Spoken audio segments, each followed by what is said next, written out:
ফ্যানচার ফ্যানচার। ঘাইমা ঘাইমা হইতাছে কালা, অস্বস্তিকর গরমের জ্বালা, বাসায় ঢুইকা আগে এখন বলি ফ্যানচার ফ্যানচার।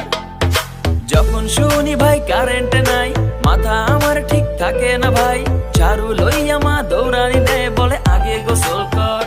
যখন রাতে লোডশেডিং হয়, হয় জীবন প্যারাময়, রাতে লোডশেডিং হয়, হয় জীবন প্যারাময়।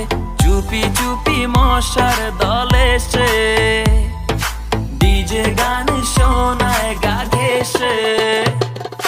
ফ্যানচার ফ্যানচার